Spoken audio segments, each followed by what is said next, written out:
What is up, guys? It's your boy Phil Shocker, the 96 Hedgehog, here with our Week 2 battle of the G8DL, going against my good buddy Jake, aka Lord Ixie, the coach of the Philadelphia Phantoms. And I'm going to say right now, guys, I have bulked and bolt recorded. I'm breaking the fourth wall right here. I have recorded probably upwards to probably over 5, maybe 6 league matches. And you probably are going to get spammed at least 4 videos a day now with these. So, just so I can clear out the clutter and stuff. But I'm still going to be recording. So, if you're wondering where the battles are at, they're just because I haven't uploaded yet. And my computer just sometimes won't let me upload a video for some stupid reason. So, I will say I'm sorry that I have not given you guys a lot of content coming up, but promise you, you're going to get a lot of comment these next couple of days, hopefully, if my computer would stop restarting on me, because it randomly restarts on me for some stupid reason. But that's the case. Let's get into this battle. If you guys can't hit the like button, if you haven't already, subscribe to join the Phil Shocker crew today, because you're further with the king of the crew. And like I said, we're going against my good buddy Jake, and he brought literally everything I expected, except no Togekiss, brought the Flareon, and I'm going to also spoil on the Savali for him, because I saw it during the match, and he actually told me specifically why.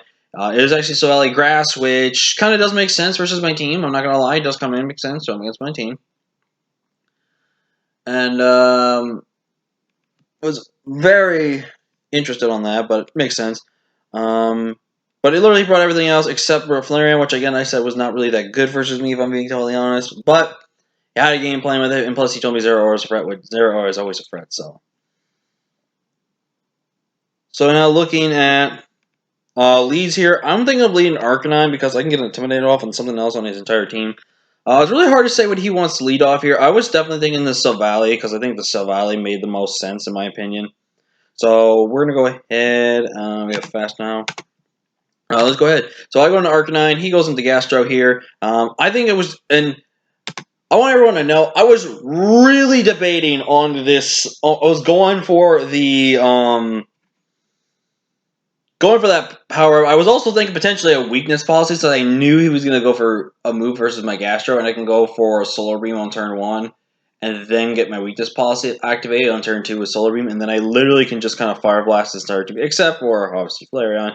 But I think he mostly brought Flareon just to be potential Flash Fire use potentially, but I ultimately went with the turn 1 right there, and we burned his Rindo Berry, which was really clutch since we did have Grass Snap on 0. Or I'm going to click Toxic, guys. I know Jake, and he would click Recover right there. So I'm going to swap out, go into my Melodic here, as I know he will never click Toxic when he can kill me. I get my burn off here. I go for the Ice Beam, and that did a good chunk of damage. More of like somewhat physically defensive Gastro, it looks like, with a good amount of def here. He goes into Sabelli Grass, so I'm going to go for the switch right here. Part of me really kind of want to go for the Ice Beam on that switch, but I don't know. But I go for the Ice Beam right there, do a nice chunk of damage. As I'm going to go into my Sky here, sack off my Sky, and that is a strong Silvally. That was -1, but to be fair, if he got, that was about a mid-roll right there. If he got the low roll, I actually would have lived. But I believe I was not faster than Silvally, and we're the same speed, so it ended up. So I go into Vanilla here to bluff out that I'm Scarf when I went like Clay, and I know. Where's the hail at, Thriller? Why is there no hail? For some reason, and this is what really frustrates me and kind of messes up my game plan a bit. Because here's the thing. Sometimes Showdown, whether Showdown is, deletes either 1 or 2 of my teams and the opponent's team that I'm prepped for. So obviously I rebuild for my opponent's team. I put up 6 months there in case because I want to be kept track and everything. But Showdown always deletes my teams, and I rebuild my teams moveset-wise, EV-wise, unless I change something at the last second. And a part of me just sometimes either forgets that my hidden abilities are not on there when they should be, or I mess up and give myself the wrong ability. This was the case right here. I automatically assumed that Snow Warning was the default ability, and it makes me really mad because I was going to click Aurora Veil on this turn, kill the Gastrodon, and go from there, but I end up clicking Freeze right now, as I was going to do that. Actually, I was clicking Freeze right regard. I would have clicked Aurora Veil, but yeah, now it goes up Alarm Bass. I have to go into my 0 aura as my only play. I'm going to click Calm Mind on the Iron Giant here.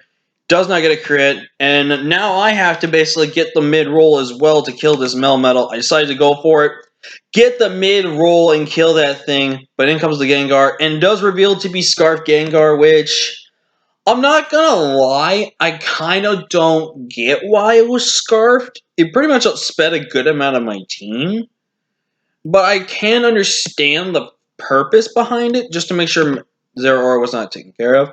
I pull a double here.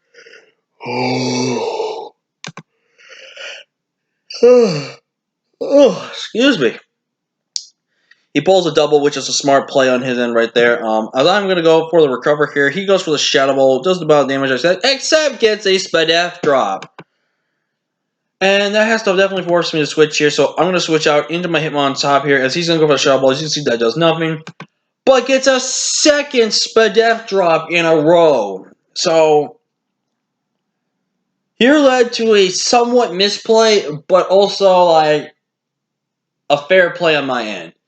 It was a bit of a miss, and you're going to see why. Because I have two choices here, to click Stone Edge or Bulldoze. Because if I Bulldoze, I can hit the incoming Flareon here, be faster than Flareon. Bulldoze actually has a chance to kill the Gengar, and I can Bullet Punch afterwards in that type of situation. I know I'm faster than Mandibuzz, so Mandibuzz would actually have a struggle versus me. So Valley Grass would be the only potential problem, since they don't have Intimidate. But he goes, gets a second Spadef drop just to literally rub salt in my wounds. But you see, I do if I go to Stone Edge. I think Stone Edge in my play, in this point in time, and I think a lot of people would agree, was both a smart but also not smart play. Because, yes, I do understand I was -1. He could have afforded to take the risk. But I felt like Gengar was needed because if it had Energy Ball, that was his only way to really weaken down Gengar.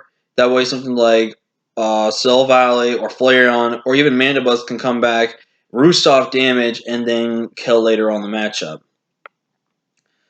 But no, literally got two Spadef drops to rub salt in the wound. Bullet Punch wasn't killing. And he gets a Cursed Body on the first one. So that's nice. On the second turn right there. He goes for a Shadow Ball. Thankfully, doesn't get that. I go for the Ice Beam, and I get disabled, and that's the game.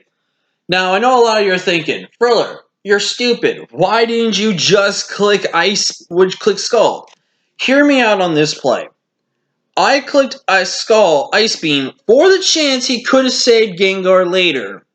I go Mudsdale as he goes into the Savali. Savali does have a chance to live my Ice Beam. Savali has a chance to knock me out at the range I am at, or will be at. I go Mudsdale. Mudsdale lives ahead.